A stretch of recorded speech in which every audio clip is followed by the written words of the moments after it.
Hey everyone, tonight we're going to plunge into the heart of ancient Egypt, where the Nile's murky waters and Ra's relentless sun shape every moment of your existence. Picture yourself waking to a dawn that's already scorching, the air thick with dust, and the hum of a civilization that's equal parts divine and brutal. You probably won't survive this, not without grit and a lot of luck, because ancient Egypt doesn't mess around. So before you get comfortable, take a moment to like the video and subscribe, but only if you really like what I'm doing here. Drop a comment with your location and local time. It's wild to see who's joining us from across the globe. Now, turn down the lights, maybe turn on the fan for some soft background music, and let's get started tonight. You wake to a dawn that's already trying to cook you alive. The sun, that relentless orb the Egyptians call Ra, doesn't just rise, it storms through the thin reed walls of your hut like a divine enforcer. Your bed, a straw mat that's more itch than comfort, with a linen sheet so threadbare it's basically a whisper of fabric. You're in ancient Egypt, around 2500 BCE, and the day's already out to get you. No alarm clock, no coffee, just the desert's heat slapping you awake. You roll off the mat, your joints creaking like they've been negotiating with sand all night.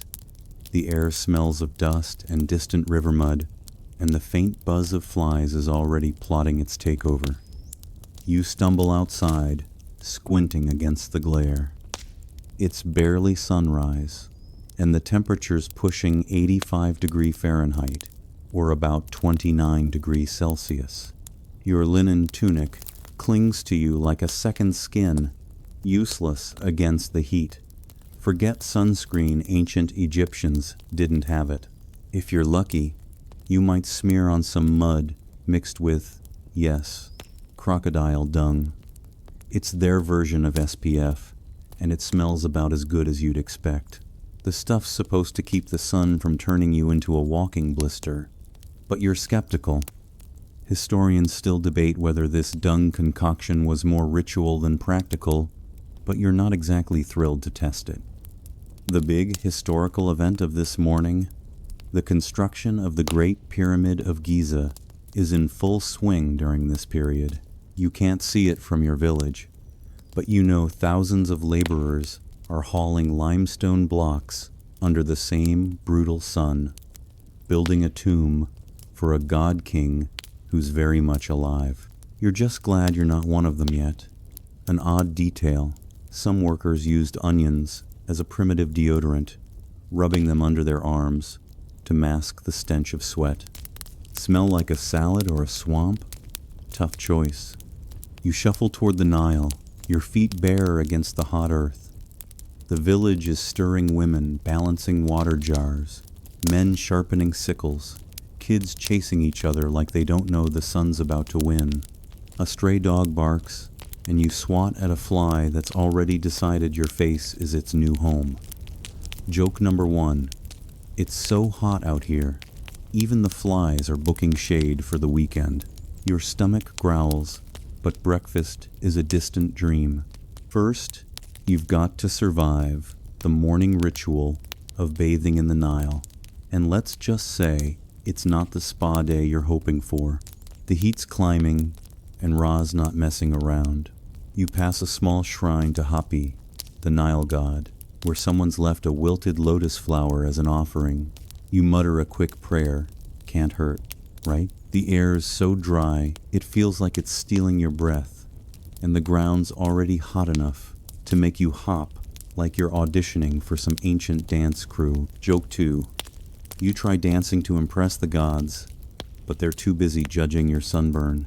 The Nile's close now, its smell hitting you before you see it, fishy, muddy, alive. You're not sure if you're more afraid of the crocodiles or the fact that this is your only shot at getting clean. By now, you're wondering if you can hack this. The sun's barely up, and you're already half-baked, covered in dust, and dreaming of a world with air conditioning. But this is ancient Egypt, and the day's just getting started. You've got to keep moving, because stopping means falling behind, and falling behind means your lunch for the gods, or at least their earthly overseers. So, you take a deep breath, swat another fly, and head toward the river. One step at a time, one gritty moment at a time. Welcome to your day in ancient Egypt. You reach the Nile, and it's not the postcard paradise you imagined. The river's edge is a chaotic blend of mud, reeds, and a smell that's part fish market, part swamp gone wrong. This is the lifeline of ancient Egypt, the sacred vein that feeds the land. But right now, it's just your gritty bathtub. You wade in, the water cool but murky, and immediately regret not checking for crocodiles. The Nile's no joke around 2500 BCE. It's home to hippos, crocs, and gods know what else. You splash your face, trying to ignore the fact that upstream, someone's probably washing their laundry or worse. Soap? Not invented yet. Instead, you grab a handful of sand from the bank and scrub. It's like sandpaper on your skin, but this is exfoliation, Egyptian style. Gritty, painful, and only mildly effective. The big historical event tied to this moment is the Old Kingdom's reliance on the Nile's annual flood, which deposits fertile silt across the fields. Without it, Egypt starves. And right now, you're praying Hapi, the flood god, is in a good mood. An odd detail. Egyptians sometimes used Nile mud as a primitive bandage, believing it had healing properties. Smear it on a cut, and maybe you'll live, or maybe you'll just smell like a riverbank. Historians still debate whether this was medical genius or just desperation, but you're too busy scrubbing to care. You're not alone at the river. Families splash nearby, kids giggling as they dodge an ibis pecking at the shore like it owns the place. A woman pounds her linen dress against a rock, sending soapless suds downstream. You catch a whiff of something foul. Yeah, that's definitely sewage runoff. Joke 1. The Nile's so sacred, even the crocodiles pray before they bite. You rinse off, feeling slightly less sticky, but now mildly paranoid about leeches. Your tunic's soaked, clinging to you like a bad decision, but there's no time to dry off. You've got water jars to fill and carry back before the sun turns the ground into a frying pan. Balancing a clay jar on your head is harder than it looks. You wobble, water sloshing, as a frog hops past like it's mocking your struggle. The path back to your hut is dusty, and your bare feet burn with every step. Joke 2. You're so clumsy, the Nile's fish are betting on when you'll fall in. The village hums with life potters shaping clay, farmers sharpening tools, a stray cat eyeing you like you owe it lunch. You pass a small shrine where someone's left a fish offering for Sobek, the crocodile god. Smart move, considering you just bathed in his domain. The sun's climbing, and it's already pushing 90 Fahrenheit. Ra's watching, and he's not here to coddle you. You set the jar down at your mud brick house, its walls sweating as much as you are. Flies buzz inside, drawn to the smell of yesterday's bread. You swat them away, muttering a curse, then catch yourself cursing near a shrine might tick off a god, and you're not in the mood for divine payback. The Nile's cleaned you, sort of, but it's also left you with a faint fishy scent, and a new respect for anyone who does this daily. Joke 3. You smell so bad, even the flies are holding their noses. Breakfast is next, but don't get excited. The Nile's your lifeline, your bath, your laundry machine, and your drinking fountain. But it's also a biohazard with a divine resume. You're starting to get why Egyptians pray so much surviving this river feels like a miracle. You glance at the horizon, where the sun's burning brighter, and wonder how you'll make it to noon. One task down, 1,000,000 to go. This is ancient Egypt, and the Nile's just the warm-up. You make it back to your hut, the water jar sloshing precariously on your head, and set it down with a thud that echoes through the mud brick walls like a tired sigh. The air inside is thick, a mix of stale smoke from last night's fire and the faint earthy tang of drying reeds. You squat on a low stool if you're lucky enough to have one, or just plop down in the corner, feeling the cool packed earth floor against your still damp skin. Breakfast time in ancient Egypt isn't a leisurely brunch with options. It's a gritty refuel, a meal designed to shove just enough energy into your body to face the sun's wrath. You grab a dense loaf of emmer wheat bread from the shelf, baked in a communal clay oven that's probably shared custody with a family of rats. It's coarse, chewy, and speckled with bits of sand from the grinding stones nature's way of adding extra minerals. Or so you tell yourself as you crunch through a particularly gritty bite. The bread's texture is like gnawing on a leather sandal that's been left out in the desert, but it's the staple here, baked fresh or not so fresh, daily. You tear off a chunk, dipping it into a bowl of thick, cloudy beer that's more like liquid porridge than anything bubbly and refreshing. This isn't your craft IPA, it's fermented barley sludge, lukewarm and sour, with a faint cereal tang that clings to your tongue like regret. Even kids drink it safer than straight Nile water, since the brewing boils out some parasites. You sip slowly, the calories hitting your system like a reluctant boost, while flies circle your head in a lazy orbit, treating your meal like their personal buffet. Joke 1. These flies are so bold, they're probably charging rent for buzzing around your bread. You swat at them with one hand, holding your cup steady with the other, the sticky residue of the beer making your fingers tacky. A canonical historical event tied to this moment is the daily bread rations during the Old Kingdom, when workers on projects like the pyramids received loaves as payment. Archaeological finds from Deir el-Medina show detailed records of these allotments, fueling the massive labor force that built Egypt's wonders. An odd detail, some breads were shaped like animals, or even phallic symbols for fertility rituals, though yours is just a plain sandy brick that feels more like a weapon than food. Historians still debate whether the beer was intentionally alcoholic for enjoyment, or primarily a nutritious staple, with some arguing it was low-proof hydration rather than a buzz-inducing escape. Either way, it's your morning fuel, and you force it down, the sourness puckering your mouth as you chew methodically. If you're fortunate, and let's pretend you are today, you might snag a few dried dates or a raw onion to cut through the monotony. The onion's sharp bite wakes you up, its juices mingling with the bread's dryness in a combo that's oddly satisfying, like nature's version of chips and salsa, but with more grit. Protein, rare for breakfast, unless a neighbor caught a fish and shared, but raw fish isn't on the menu. It's more likely saved for dinner if it doesn't spoil first.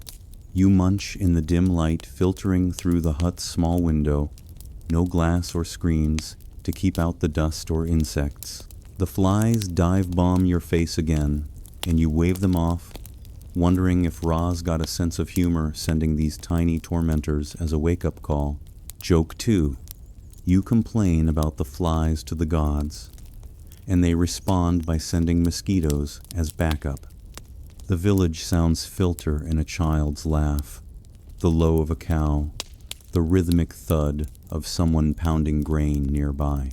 It's a reminder that everyone's in this together, choking down the same basic fare before the real work begins. Your stomach settles uneasily, the beer's faint fermentation bubbling inside like a mild protest. But it's better than nothing. No fruit bowls, no eggs, definitely no iced lattes, Just this tactical intake to keep you going until midday. You wipe your mouth with the back of your hand, the linen tunic still damp from the Nile, clinging uncomfortably, and stand up. The sun's higher now, sneaking through the cracks in the walls like it's eager to remind you who's boss.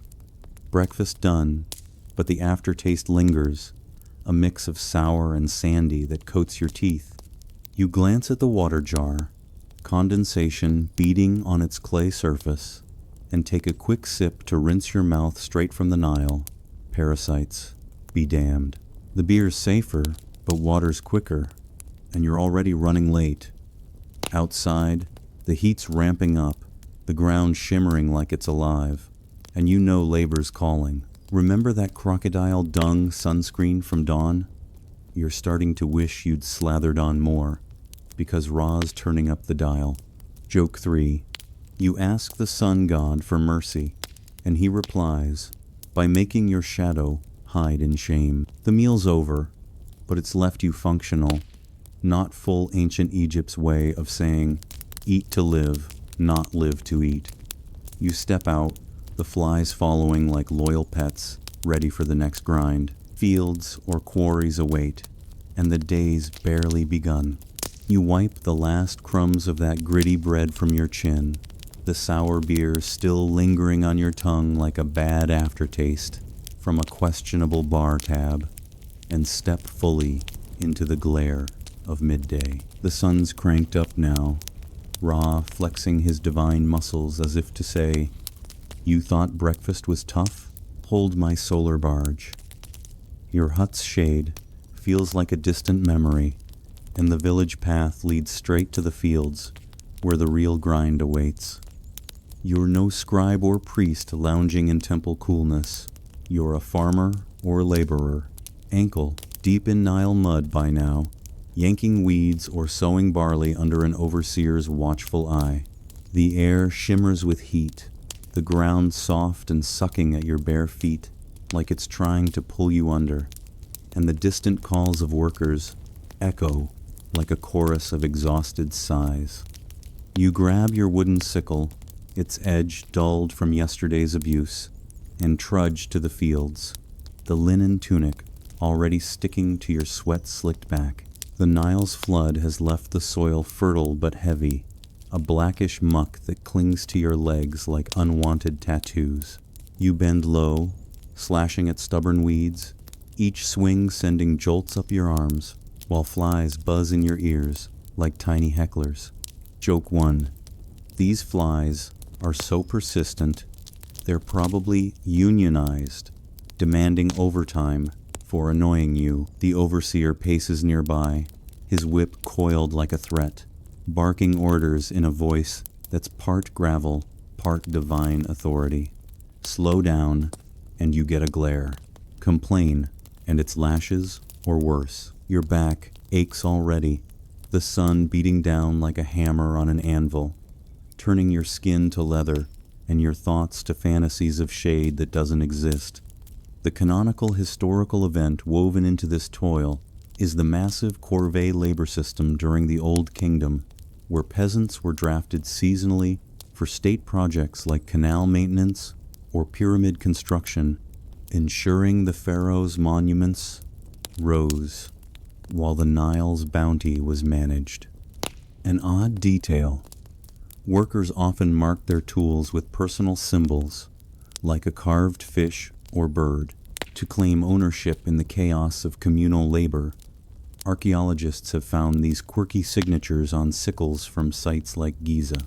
Historians still debate whether these laborers were outright slaves or skilled, paid workers with beer and bread rations. Some evidence pointing to organized villages with bakeries and breweries rather than chains and despair. If you're not farming, maybe you're hauled to a quarry, dragging multi-ton limestone blocks up gravel ramps for a temple or tomb. The stones are rough, scraping your palms raw, and the ramps slick with sand that turns every step into a slide. You heave in teams, ropes biting into your shoulders, the air thick with dust that coats your throat like inhaled regret. No ergonomic anything, just muscle, prayer, and the constant risk of a crushed foot or collapsed ramp. Remember that crocodile dung from dawn? It's flaking off now, leaving your skin exposed and burning. A reminder that even your DIY sunscreen couldn't hack this heat. Joke 2. You pray to Ra for a break, and he responds by making the stones heavier. Thanks, sun god, real team player. The overseer shouts again, timing your pulls to some invisible rhythm, while the Nile breeze you dreamed of is nowhere, probably hiding in a pyramid's shadow. Hours blur into a haze of sweat and strain, your muscles screaming for mercy that won't come. Trees are scarce, shade a myth, so you huddle behind a mud wall during a rare pause, gulping water that tastes like warm earth. Bugs swarm, drawn to your salty skin, and you swat them half-heartedly, too tired for full effort. The fields stretch endlessly, golden under the sun, but brutal up close, with frogs hopping through the mud like they own the place. You spot a coworker sneaking a sip of beer from a hidden jar, smart but risky if caught. The work's endless, a full-body commitment to survival, where every weed pulled or stone moved keeps the gods happy and your quota met. Falling behind means docked rations or a foreman's wrath, so you push on, the sun's heat pressing like a physical weight. By midday, you're dust-caked, half alive, dreaming of softer sandals and a less aggressive deity. Joke 3. Your back hurts so much, you're considering asking the overseer for a reference letter to the afterlife. The village looms in the distance, but there's no clocking out. The sun's your boss, sinking slowly like it's savoring your misery. You wipe sweat from your brow, the linen tunic now a soggy rag, and keep moving. This labor isn't just hard, it's the spine of Egypt, building empires one aching pull at a time. But as the heat peaks, you wonder if the pharaoh, that god-king in his palace, ever feels a twinge of this burn. Probably not. He's got scribes fanning him while you fan the flames of progress. One more heave, one more step, and maybe noon will bring a sliver of relief. Or maybe not. This is ancient Egypt. After all, endurance isn't optional. It's breakfast, lunch, and dinner. You stagger out of the fields, your muscles throbbing like they've been personally insulted by every weed you yanked, and the overseer's shouts still ringing in your ears like a bad echo. The sun's at its peak now, Ra riding high in his solar boat, casting shadows that barely stretch long enough to hide a beetle, let alone your exhausted frame. You wipe the sweat from your brow with the hem of your tunic, that same linen rag from dawn now crusted with mud and regret, and head toward the village square, where the real weight of ancient Egypt presses down not just the heat, but the invisible gaze of the pharaoh. He's not some distant politician in a fancy hat. He's a living god, the embodiment of Horus on earth, and every breath you take is under his divine shadow. You don't see him, of course commoners like you never do, but his presence looms like that relentless sun, watching, judging, demanding loyalty that borders on worship. You pause by a small obelisk, etched with the pharaoh's cartouche, his name encircled in that sacred oval like a cosmic stamp of approval, and mutter a quick prayer under your breath, complaining about the work not an option, grumbling that the quotas are unfair or the beer rations too skimpy could land you in hot water literally if the overseer overhears and decides you're stirring up trouble against the divine order. Ma'at, that cosmic balance of truth and harmony, isn't just a nice idea. It's law, enforced by the pharaoh as Ra's chosen son. Question him, And you're not just rude, you're blasphemous, risking a whip slash, shackles in a quarry deeper than the one you just left, or worse, an unmarked grave that dooms your soul to wander without peace. You keep your head down, shuffling past murals on a temple wall where the pharaoh's painted 10 times larger than his subjects, smiting enemies with a mace that looks like it could crush your dreams along with skulls. Joke 1. The pharaoh's so divine, even his statues get better shade than you do. Must be nice, being eternal. The canonical historical event, shadowing this moment, is the reign of Khufu during the 4th dynasty, when the Great Pyramid was built as a testament to pharaonic power, mobilizing tens of thousands in a display of centralized authority that kept rebellions at bay through sheer awe and organization. An odd detail: pharaohs sometimes distributed bread stamped with their cartouche, turning every meal into a subtle reminder of who fed you. Archaeologists have unearthed these molded loaves from worker villages like ancient propaganda baked right in. Historians still debate whether the pharaoh's divinity was genuinely believed by the masses or more a tool for control, with some arguing it was heartfelt faith, while others see it as enforced ideology to prevent uprisings.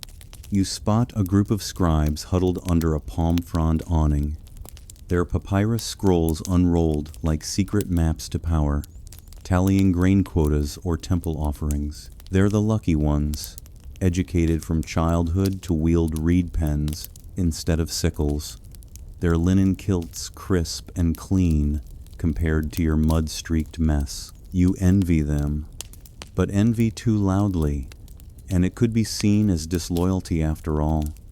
The pharaoh appoints them, his divine hand guiding every promotion. A messenger rushes by on foot, carrying a sealed clay tablet from the palace, news of a festival or tax levy that you'll hear about soon enough. The air hums with chants from a nearby shrine, priests invoking the pharaoh's name in rituals that blend state and spirit, reminding everyone that his health means good floods, his wrath means famine. You join in half-heartedly, your voice blending with the crowd's murmur, because skipping out isn't smart.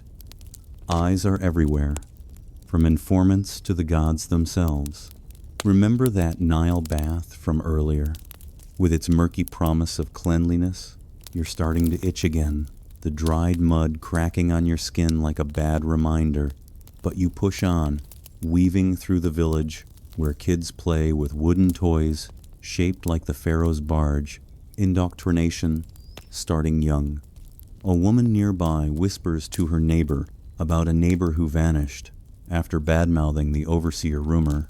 Has it he ended up in a labor gang for a new obelisk, or maybe fed to the crocodiles as a lesson? You swallow hard, the taste of breakfast sour beer rising like acid regret, and keep moving. The heat presses in, making your head swim, but slowing down means falling behind, and in this world, that's as good as treason.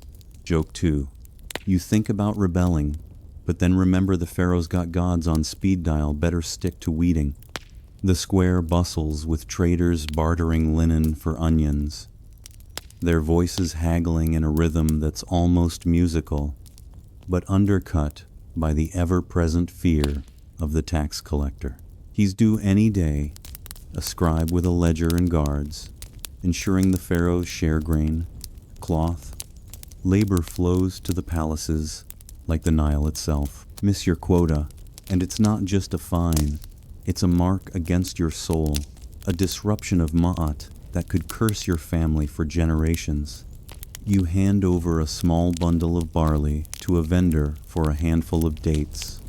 The sweet fruit, a rare treat that cuts through the day's bitterness.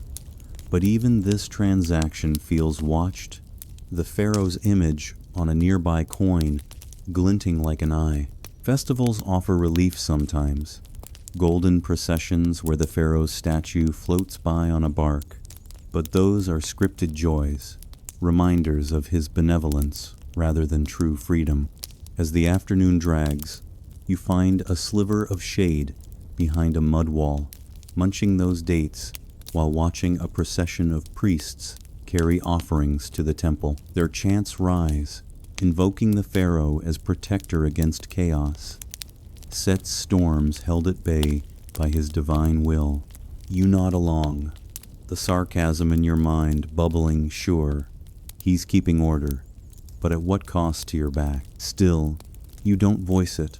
Survival means playing the game, bowing to the shadow that stretches from Thebes to your tiny village. Joke 3. The pharaoh's so powerful, even the sandstorms ask permission before blowing through must be why they're always late. The sun dips a fraction, but the heat lingers, your skin tight and burned, the weight of divine rule heavier than any stone you hauled. You rise, dusting off, ready for whatever comes next, sand, gods, or more sweat. In ancient Egypt, the pharaoh isn't just king. He's the air you breathe, the order you obey, and the fear that keeps you silent. One wrong word, and your history literally erased from the scrolls. You shuffle away from the village square, the pharaoh's invisible gaze still prickling the back of your neck, and trudge through a haze of dust that's starting to feel like a permanent guest in your life. The sun's relentless, baking the ground into a hard crust that burns your bare feet with every step. But there's no escaping the real enemy in ancient Egypt. Sand. It's everywhere, like a roommate who never cleans up, sneaking into your tunic, your hair, your eyes, even your dreams. You try to spit out a grain that somehow made it into your mouth, but it's like the desert's decided your tongue is prime real estate. The air's thick with it today, a hot wind swirling fine particles that sting your skin like tiny, vengeful gods. You squint, your eyes watering, and wonder if Ra's just having a laugh at your expense. Sand isn't just an annoyance, it's a lifestyle. Your linen tunic, that flimsy shield from the heat, is about as effective at keeping sand out as a sieve holding water. It creeps into every crease, turning your clothes into a gritty second skin that chafes with every move. You reach down to adjust your sandal, lucky you even have one, woven from reeds and already fraying, and find sand packed between your toes like it's staging a sit-in. Eating? Forget it. That bread from breakfast? Every bite crunches with stray grains from the grinding stones, wearing your teeth down like the Nile erodes its banks. Archaeologists have found Egyptian molars ground flat from this sandy diet. A slow-motion dental disaster, you're living one chew at a time. Joke 1. You bite into your bread, and now your teeth are auditioning for the role of ancient river pebbles. The canonical historical event tied to this gritty reality is the construction of the step pyramid of Djoser around 2650 BCE, where sand was both a building material and a daily hazard for workers hauling limestone under Imhotep's watchful eye, the architect who turned sand-dusted chaos into a monumental marvel. An odd detail: some Egyptians used sand as a cleaning agent for household pots, scrubbing them with the same abrasive grit that's currently exfoliating your soul. Historians still debate whether this was clever resourcefulness or just making do with a desert's endless supply, but as you spit out another grain, you're leaning toward desperation. You pass a market stall where a trader's shaking sand out of a linen cloth, muttering curses under his breath carefully, of course, because the gods might be listening. Your own tunic's starting to look like a sand dune with ambition, and you give it a futile shake, sending a cloud of dust into the air that immediately blows back into your face. Joke 2. You try to shake off the sand, and it responds by inviting its cousins to join the party in your eyes. The village hums with activity, women weaving baskets, kids kicking a leather ball that's probably got sand stitched into it. But every movement stirs more dust, like the earth's conspiring to keep you coated. Your mud brick house isn't much better. Sand seeps through the gaps in the walls, dusting your sleeping mat, your cooking pots, your everything. Windows, just open holes, perfect for letting in light, heat, and a never-ending sprinkle of desert. Then the wind picks up, and you hear a low howl that makes your stomach drop. A sandstorm's brewing, Egypt's version of a divine tantrum. You've seen them before, swirling walls of grit that turn day to dusk, choking the air and turning everyone into coughing silhouettes. You sprint for cover, ducking behind a low wall with a few others, your eyes stinging as sand blasts past like it's got a personal vendetta. You pull your tunic over your face, but it's like trying to block a flood with a twig. The storm roars for what feels like hours, though it's probably minutes, leaving you spitting dust and blinking through grit that's now a permanent resident in your eyelashes. When it finally calms, the village looks like it's been dusted with a fine, mocking powder, and you're no exception. You trudge on, the sand now caked into your sweat, turning your skin into a gritty canvas. Remember that Nile bath from this morning? It's a distant dream now, undone by this desert onslaught. You pass a shrine to Set, the chaos god, and toss a pebble as an offering, half hoping he'll call off his sandy minions. No luck. The heat's climbing again, pushing past 95 Fahrenheit, and your throat's dry as the Sahara itself. You sip from a small clay flask, the water warm and tasting faintly of earth, but it's all you've got. Joke 3. You ask the gods for a sand-free day, and they reply by burying your sandals.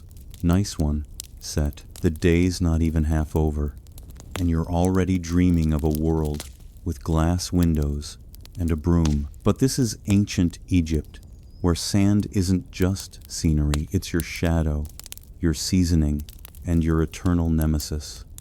You brush off what you can, knowing it's a losing battle, and keep moving. The gods are watching, the sun's burning, and the sand's laughing.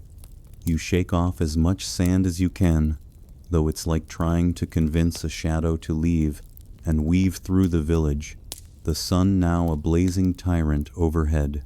Every step feels like a negotiation with the heat, but in ancient Egypt, there's no escaping the gods, not even for a moment. Religion isn't just a Sunday ritual here, it's the pulse of every hour, woven into the fabric of your day, like the sand in your bread.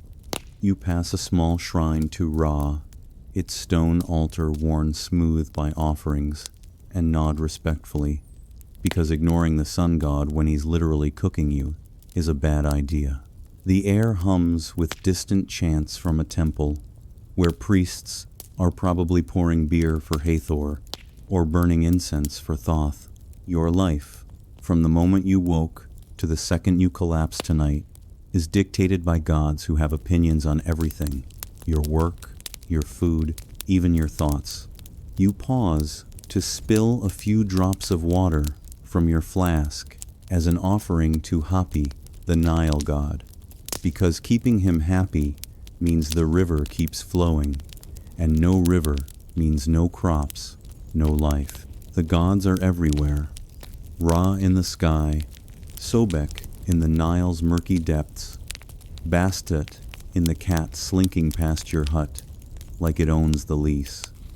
You mutter a prayer before eating, another before working, and definitely one if you stub your toe, because who knows if that was just a rock or Set's chaos giving you a nudge.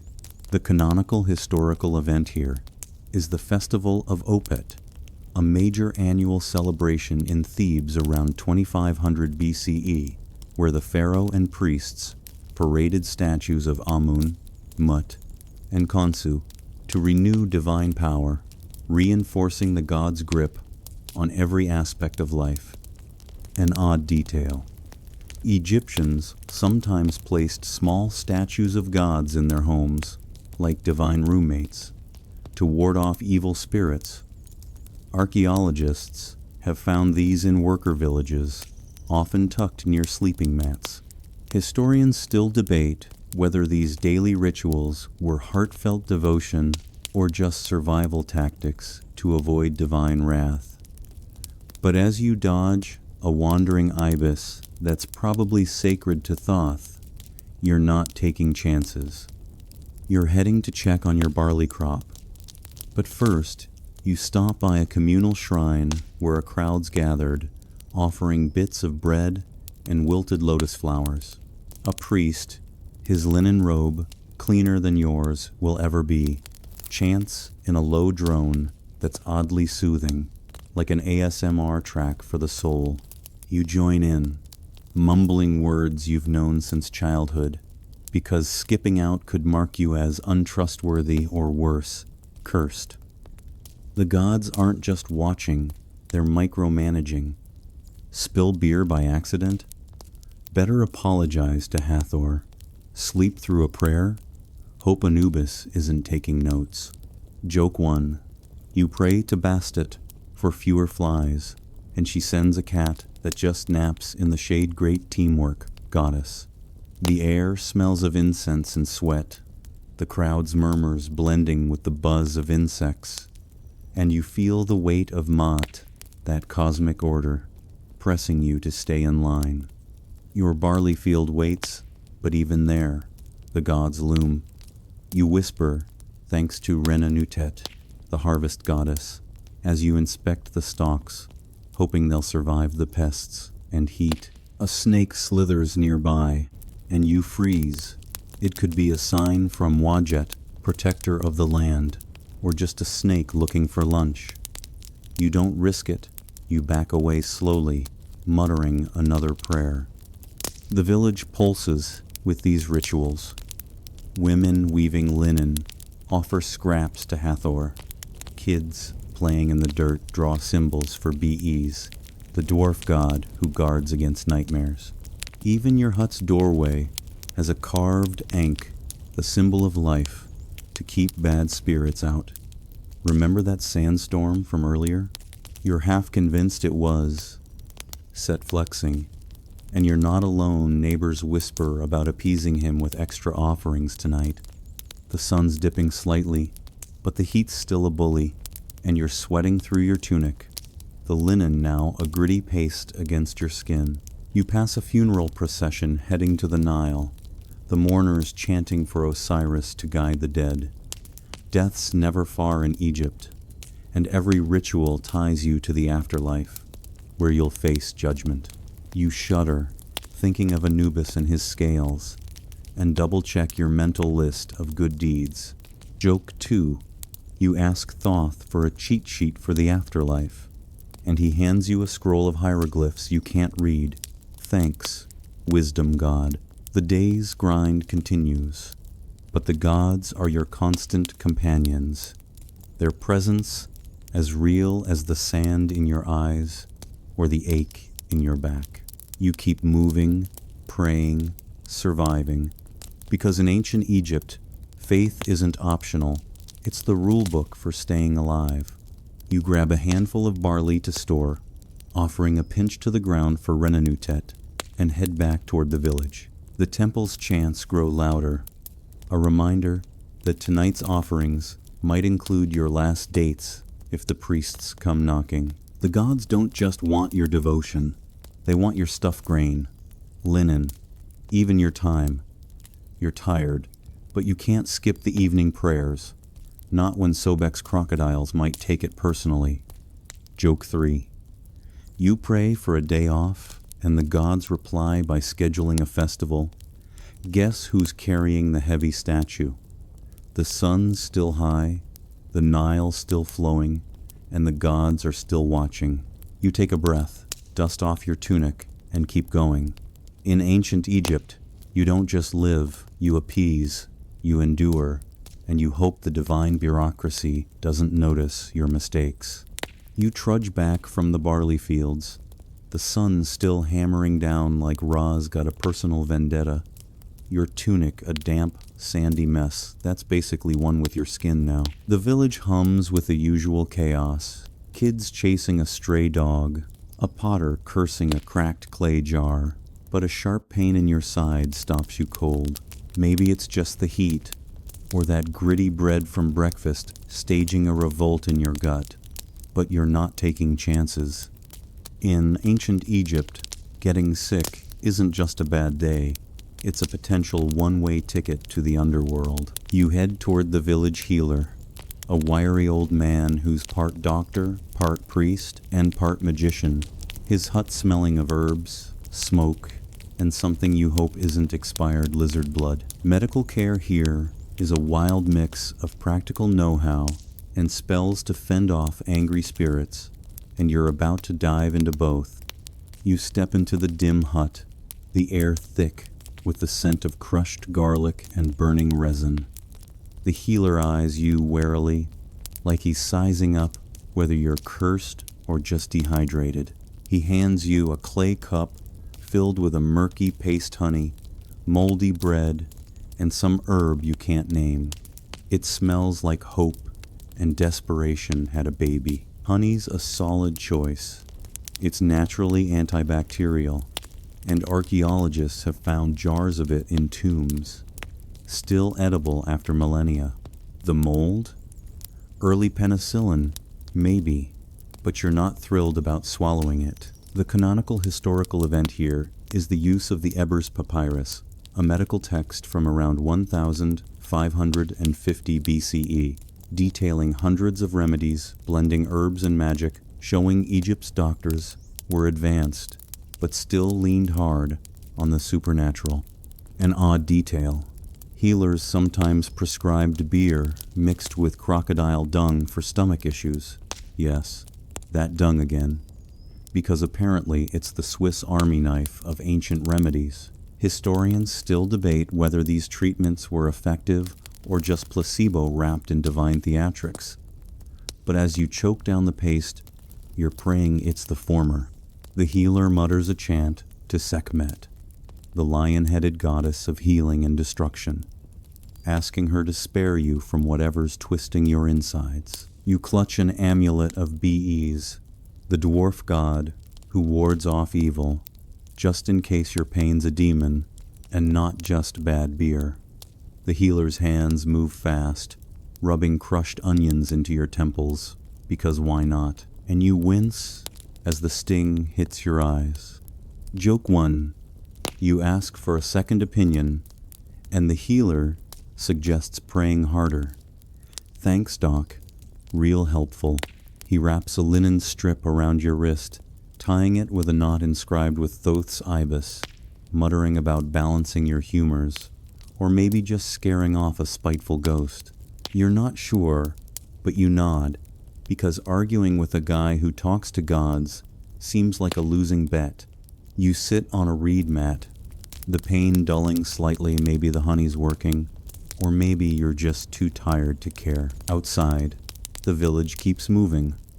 A woman pounds grain, a kid screams about a snake, and the Nile's faint ripple carries on. You remember that Nile bath from dawn, its murky water probably not helping your current state, and wonder if you picked up something nastier than sand.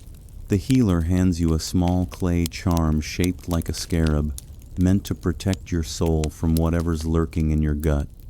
You take it because in Egypt, medicine's as much about faith as it is about herbs. If you're really unlucky, surgery's next no anesthesia, just a sharp flint knife and a friend to hold you down while you scream into a mud brick pillow. Joke 2. You ask for painkillers, and the healer offers a hymn to Horus. Guess you'll just sing through the agony. Your mind drifts to the stories of plagues that swept through villages, fevers that took whole families before the priests could chant them away. The Ebers Papyrus mentions treatments for everything from eye infections to crocodile bites, But it's the spells that stand out half the cure, is convincing the gods you're worth saving. You sip more of the bitter paste, the healer's chants blending with the buzz of flies that followed you in like loyal stalkers. The pain's easing, or maybe you're just distracted by the thought of facing Anubis if this goes south. You thank the healer, tossing him a few dried dates as payment, and step back into the heat. The sun's still high, the sand still relentless, but you're upright for now. Joke 3. You survive the healer's cure, only to realize the real dangers the Bill Hope dates cover it. You head back toward your hut, the scarab amulet dangling from your wrist like a tiny lifeline. The village feels alive but fragile.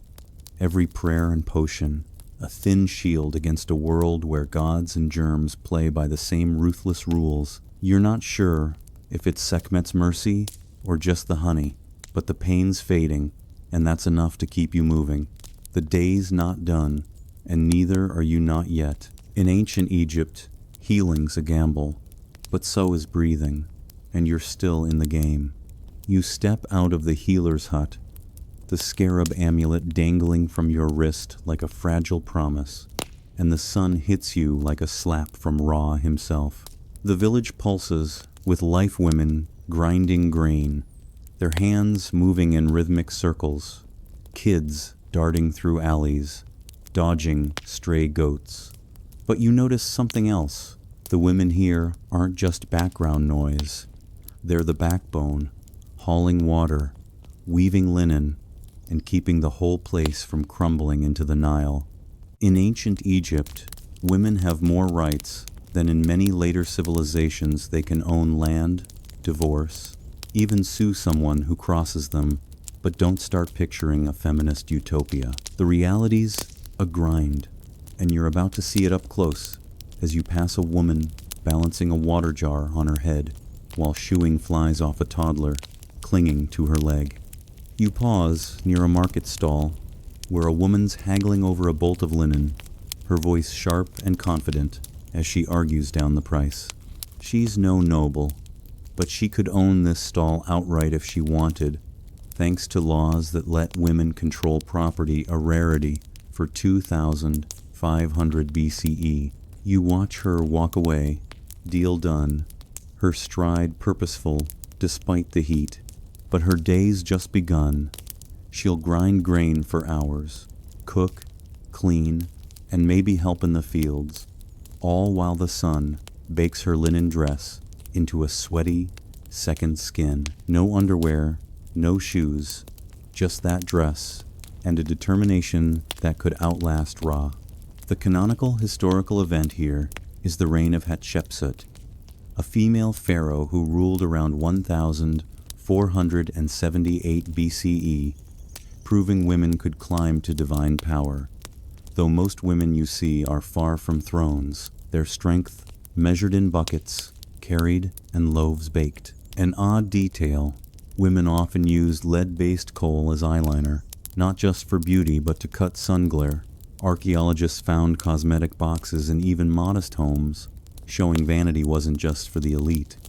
Historians still debate whether these legal rights translated to real equality or just gave women enough rope to hang themselves with endless labor. You keep moving, passing a woman kneading dough on a flat stone, her hands dusted with flour and sand, the air around her buzzing with flies that seem to have a personal grudge. She's probably up before dawn, grinding emmer wheat with a stone that's chewing through her spine as much as the grain. Childbirth's another battle, midwives help, but there's no epidural, just incense, prayers, and a reed mat in a hot room. You wince, thinking of the risks. Many don't make it through, and infant mortality's a grim shadow over every birth. Joke 1. You offer to help with the grinding, and she hands you a stone heavier than your ego. Good luck, hero. The woman glances at you, her eyes lined with that coal, sharp as a scribe's reed, and you feel the weight of her day, her life, her quiet power. Nearby, a group of women weave linen under a palm frond awning, their fingers flying as they gossip about a neighbor who took her husband to court over stolen grain. Yeah, women can do that here, drag a man before a judge and win, keeping their inheritance or dowry intact. But legal freedom doesn't mean leisure. These women will weave until their hands ache, then haul water from the Nile, dodging crocodiles like it's just another Tuesday. Remember that healer's paste from earlier? Women often mix those remedies, doubling as healers for their families, using garlic and honey to fend off fevers, while praying Sekhmet doesn't take offense. You pass a young girl learning to balance a water jar, mimicking her mother's poise, and it hits you. Childhood ends fast here, especially for girls who marry by 13 and work harder than most modern CEOs. The heat's climbing, your tunic sticking like it's plotting to become permanent, and you spot a woman tending a small garden plot, coaxing onions from the sandy soil. She's not just feeding her family, she's bartering those onions for fish or cloth, her labor keeping the economy humming. You're impressed, but also exhausted just watching. Joke 2. You ask her for gardening tips, and she suggests praying to Renanute while dodging scorpions. Thanks, but you'll stick to weeds. The village feels alive with women's work, their voices a steady hum beneath the priest's chants and men's shouts. They're not chained by law, but survival's a heavy shackle. Every jar carried, every loaf baked, every child raised is a victory against the desert's grind. You head toward your hut, the sun scorching your shoulders, and pass a woman offering a lotus flower at a shrine to Hathor, goddess of love and motherhood. Her prayers quiet, but you catch the hope in it for a safe birth, a healthy child, or maybe just a moment's rest. You nod in solidarity, your own aches fading in comparison. The day's wearing on, and you're starting to see it. Women here have rights, but comfort's a myth reserved for goddesses and statues. Joke 3. You pray to Hathor for a spa day, and she sends a sandstorm with extra grit, divine relaxation, Egyptian style. You keep moving, the Nile's distant glint, a reminder of the morning's bath, now undone by sweat and dust. These women, like you, are fighting the same battle against heat, gods, and a world that demands everything. You're not sure you'd trade places, but you're damn sure you respect them. You weave through the village, the women's relentless rhythm still echoing in your mind, their hands shaping bread and lives with equal grit. The sun's dipping slightly, casting long shadows that offer no real relief from the heat, and you're bone-tired, your tunic, a sweaty, sandy rag that's starting to feel like a grudge against your skin. But in ancient Egypt, exhaustion's just a warm-up for the next challenge. Death's always lurking, and you're not just living for today, you're prepping for the afterlife. The thought hits you as you pass a funeral procession, mourners chanting for Osiris, their voices low and mournful against the Nile's faint ripple. Death isn't the end here. It's a job interview with eternity, and you're already sweating the outcome.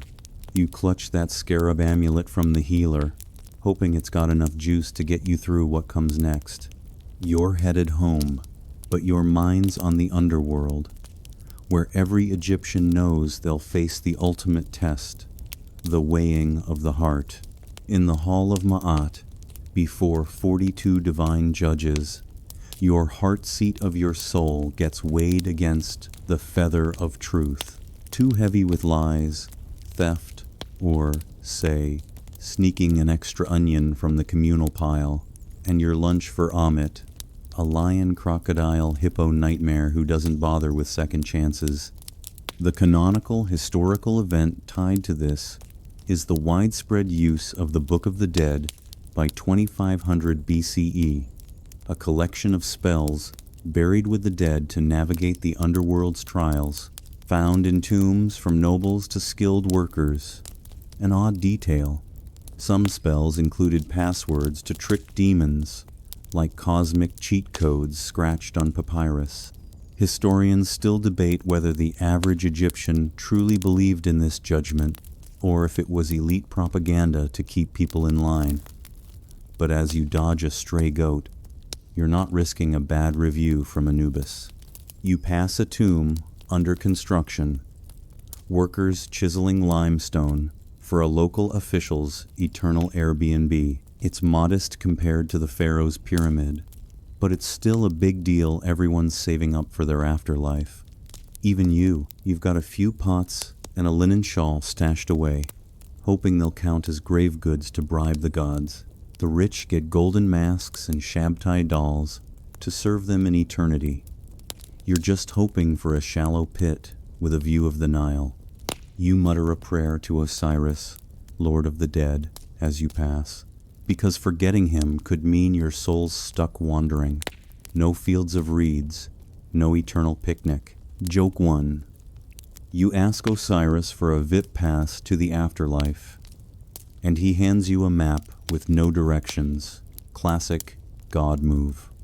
The village buzzes with death prep families weaving burial linens, priests chanting for souls already gone.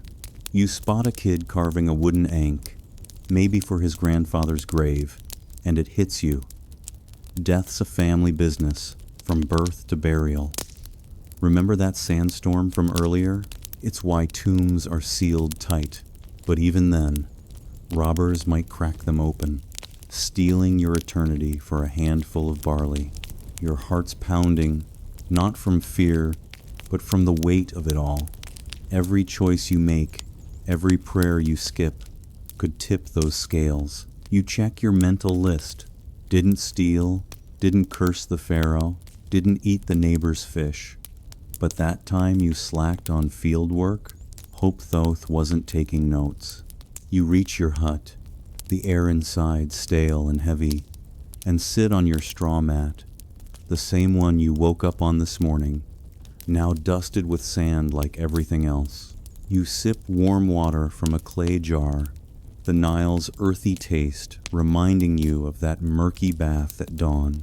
The chants from the funeral procession fade, but the god's presence doesn't. Anubis, with his jackal eyes, feels like he's watching from the shadows. You whisper a quick plea to Ma'at, begging for a light heart when the time comes, because eternity's a long time to be Amit's snack. Joke 2. You practice your afterlife speech, but the judges just ask why your tunic's so dirty. Tough crowd. Those gods. The day's wearing thin, but the fear of judgment lingers, sharper than the sun's heat or the sand in your teeth. You glance at the small shrine in your hut, a clay figure of Osiris staring back, and toss a dried date as an offering. Better safe than devoured. Outside, the village settles into evening, but death's never far. Every prayer, every offering, every labor is a down payment on your afterlife. You're not sure if you'll pass the test, but you're damn sure you'll try. Joke 3. You ask for a practice run at judgment, and Anubis says to come back when you've got fewer sand-related excuses. You lie back, the mat scratching your skin, and wonder if tomorrow's labor will tip the scales in your favor. In ancient Egypt, life's a rehearsal for death, and you're still learning the lines. You lie on your straw mat, the faint scratch of reeds against your back a reminder of this morning's rude awakening, and stare at the mud brick ceiling, where shadows flicker from a dying oil lamp. The heat's eased a fraction as evening creeps in, but your linen tunic, your one and only outfit, clings like a clingy friend, damp with sweat and dusted with the day's relentless sand. In ancient Egypt, linen's your lifeline, a breathable miracle spun from flax that keeps you from roasting alive under Ra's gaze. It's light, airy, and the closest thing to comfort you'll get.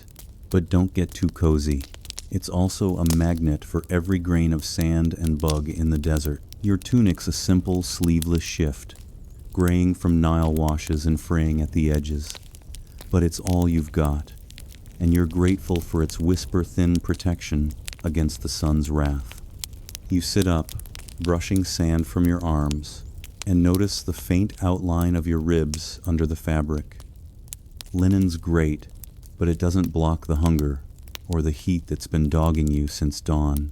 Everyone wears it, men in short kilts, women in straight dresses, kids in miniature versions that make them look like tiny, dusty pharaohs. If you were rich, you'd have pleated linen or beads woven in, but you're not, so it's plain, practical, and probably smells like yesterday's Nile bath.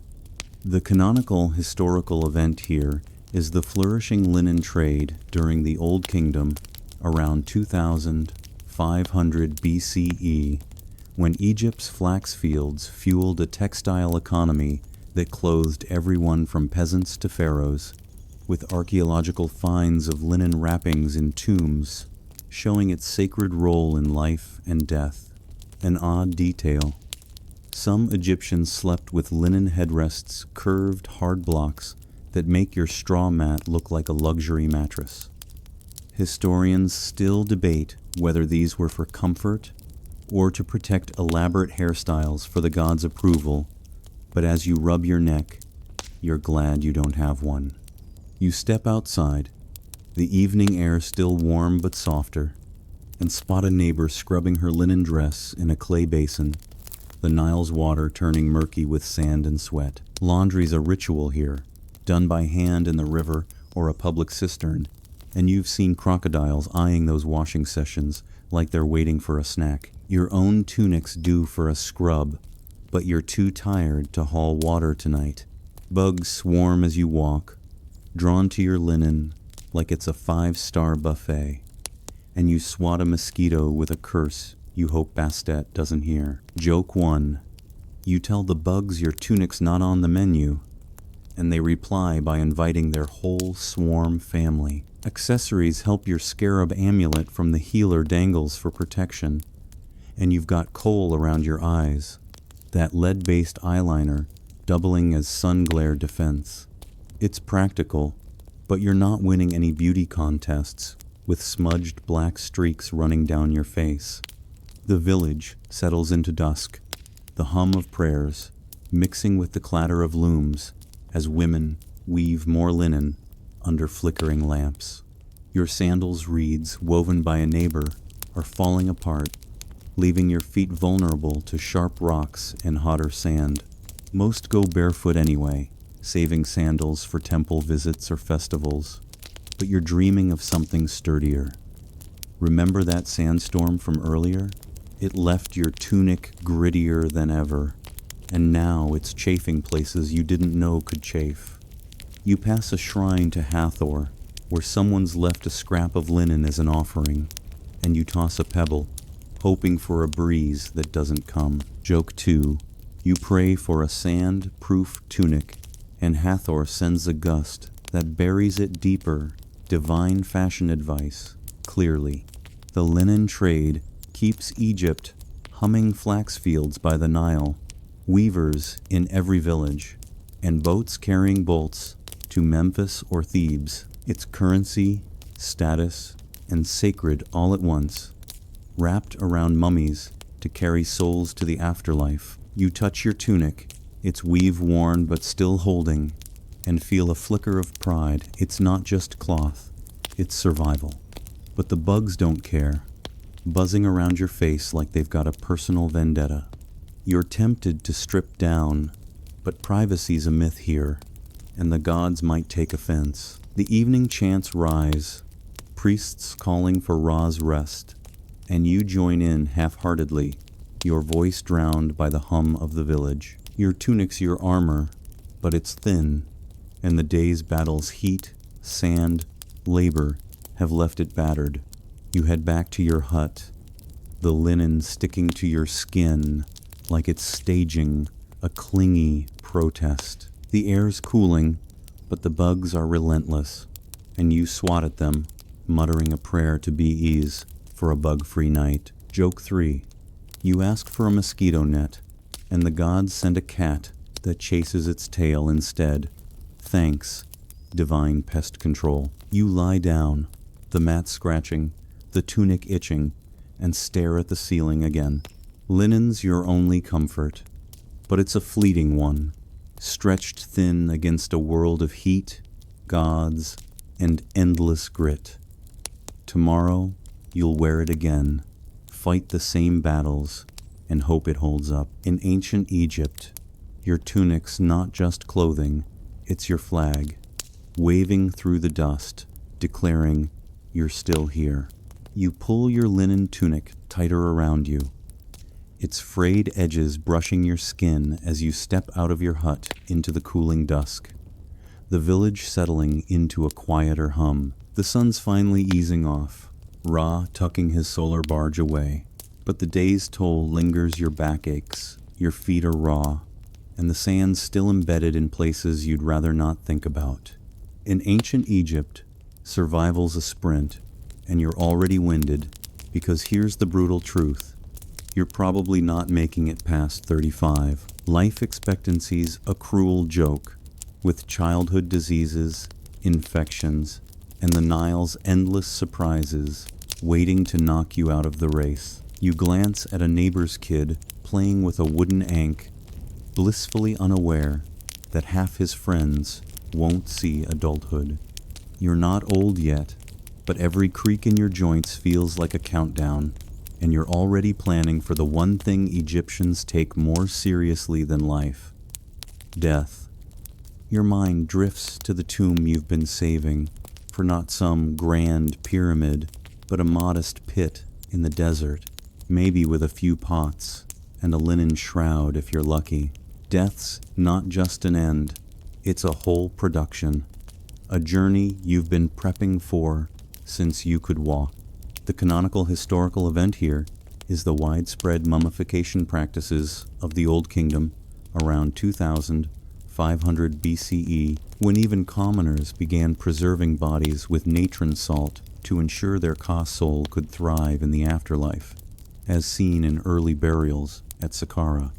An odd detail: some poor folks buried their dead with a single loaf of bread or a clay cup, humble offerings to bribe Osiris. For a spot in the field of reeds, archaeologists have dug up these sparse graves, a stark contrast to elite sarcophagi. Historians still debate whether this obsession with the afterlife was genuine hope or a cultural pressure to conform. But as you rub your aching shoulder, you're hedging your bets on hope. You pass a group preparing a body for burial, wrapping it in linen strips under a priest's watchful eye, chanting for Anubis to guide the soul. You've saved a few clay jars and a worn shawl for your own grave, tucked away in a corner of your hut, because no one's coming to the afterlife empty-handed. The rich get shabby dolls, tiny figurines, to work for them in eternity. But you're just aiming for a clean linen wrap and a prayer that Amit doesn't snack on your heart.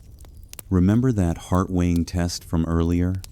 It's why you're careful not to curse too loudly or skimp on offerings, because one slip could mean eternal oblivion. You toss a dried date at a small Osiris shrine, muttering a plea for a smooth journey, because who has time for a crocodile-lion-hippo combo in the underworld?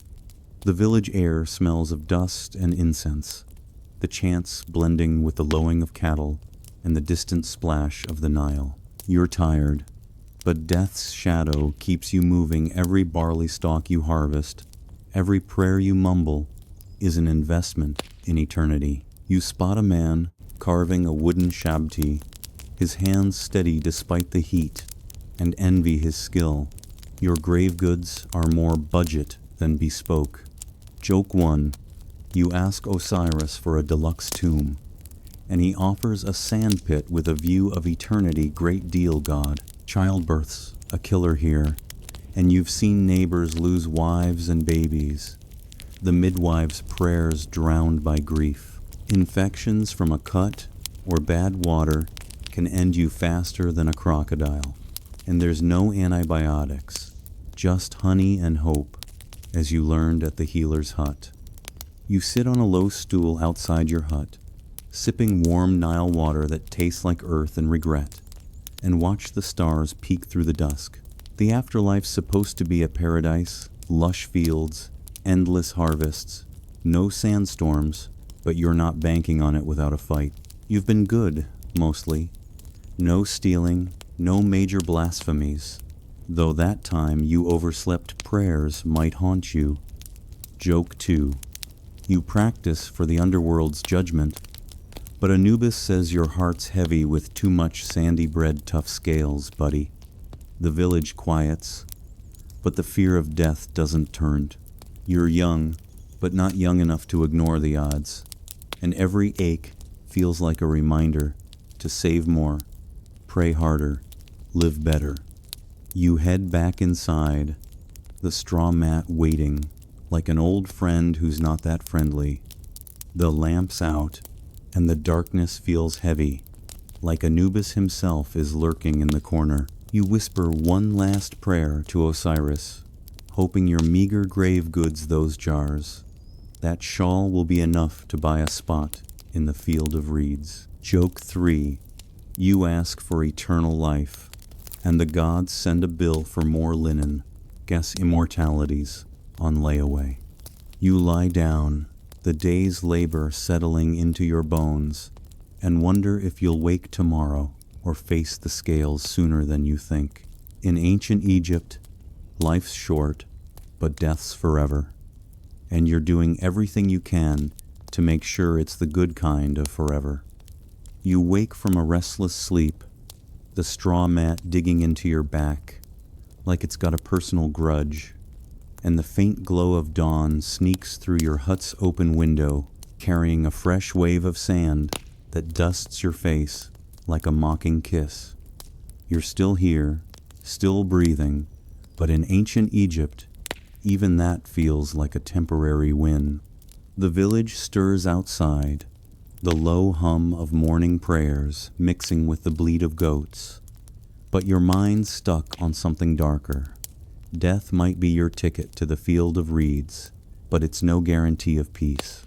You've scrimped for your humble tomb a shallow pit with a few pots and a linen shroud, but there's a good chance it'll be looted before your soul even gets a chance to unpack.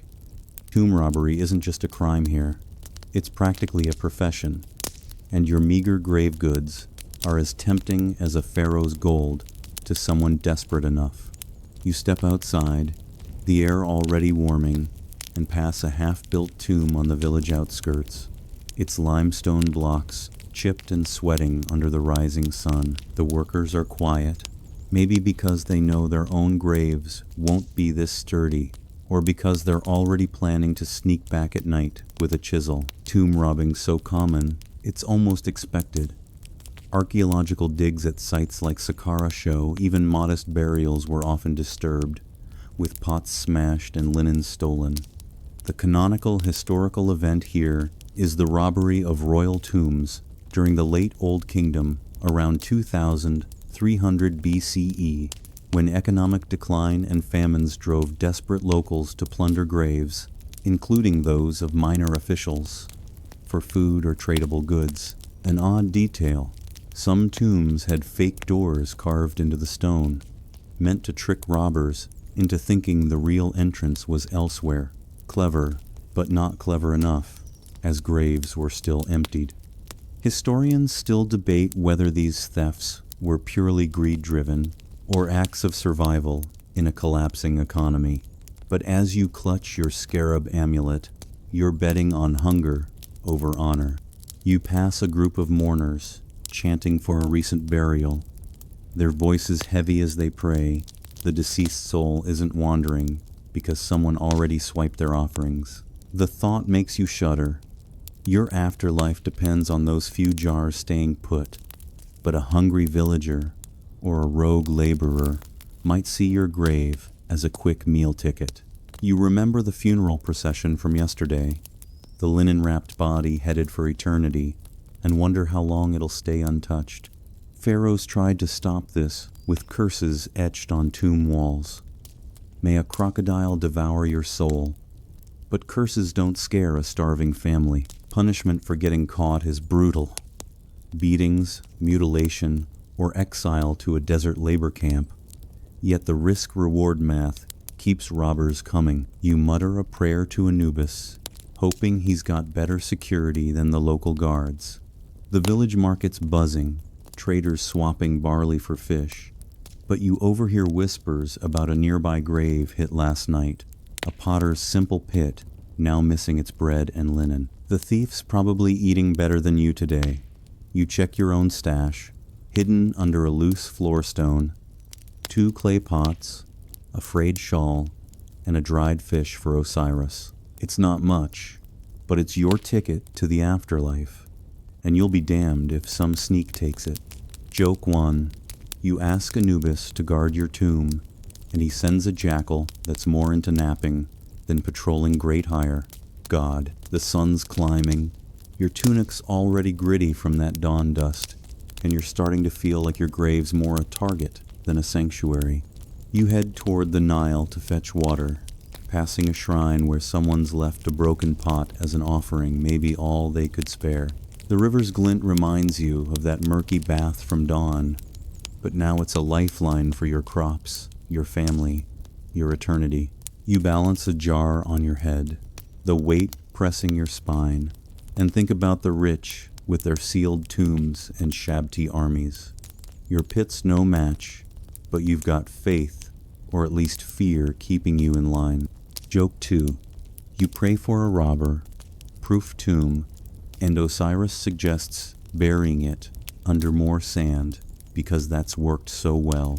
The village hums with life, but death's shadow is long, and every step feels like a race to secure your soul before someone else claims it for a loaf of bread.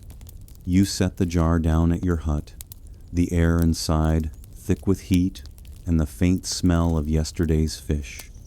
The thought of robbers keeps nagging like the flies buzzing around your head.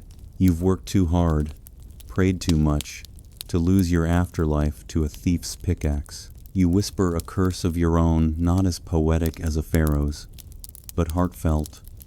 May Set's storms bury anyone who touches my pots. Joke 3. You ask for divine protection, and the gods send a sandstorm that buries your hut. Instead, classic Egypt, always over-delivering, the days moving on, and so must you.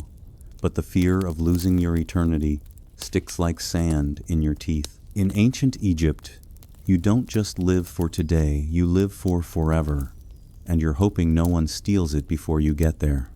You trudge back from the Nile, water jar heavy on your head, the sun now a softer menace, as dusk paints the sky in hues of amber and dust. The village hums with evening rituals, prayers, the clink of clay pots, the low chants for Osiris. But your eyes catch on something else, a temple wall nearby, its surface alive with hieroglyphs.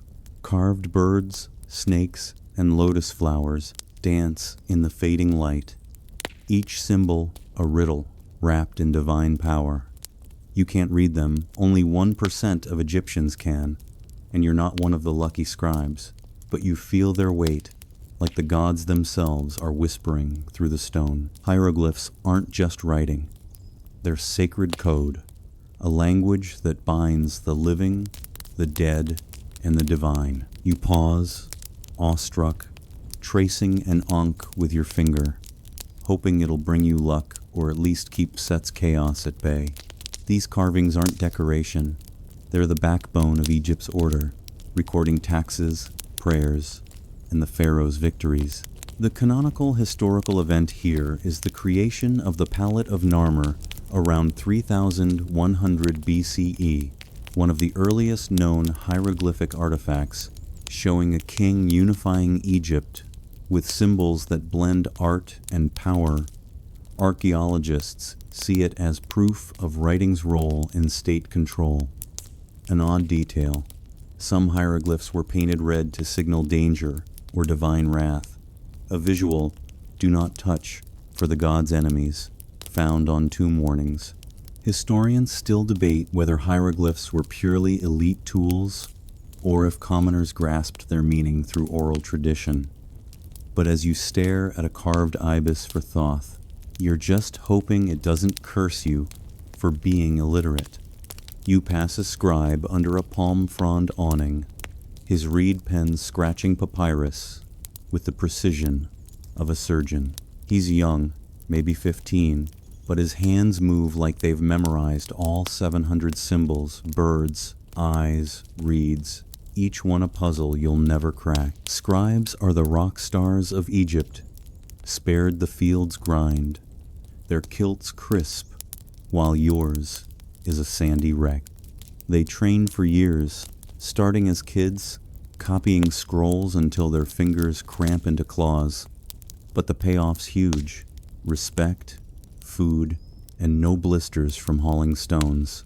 You're jealous, but you keep walking. Staring too long might look like you're coveting their status, and that's a quick way to an overseer's bad side. Joke 1. You ask Thoth for reading lessons, and he hands you a scroll longer than the Nile. Good luck, buddy. The hieroglyphs follow you, etched on shrines, pots, even bread molds.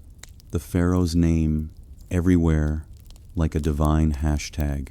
Writing's power here is literal. Carve someone's name, and their soul lives. Erase it, and they're gone, wiped from eternity. You shudder, thinking of tomb robbers from yesterday, their chisels erasing more than goods. You pass a market where a trader's haggling over a pot with a faint eye of Horus scratched on it, probably a knockoff, but still sacred enough to make you whisper a prayer. The Nile's glint in the distance reminds you of that murky bath at dawn, its water as vital to life as hieroglyphs are to order. You're tempted to ask the scribe what a snake and bird combo means, but he'd probably laugh you off. Literacy's a walled garden, and you're stuck outside. The village settles into evening, the air thick with incense, and the rhythmic scratch of scribes working late. You spot a kid doodling a lotus in the dirt, mimicking the temple's carvings, and wonder if he'll grow up to wield a pen instead of a sickle.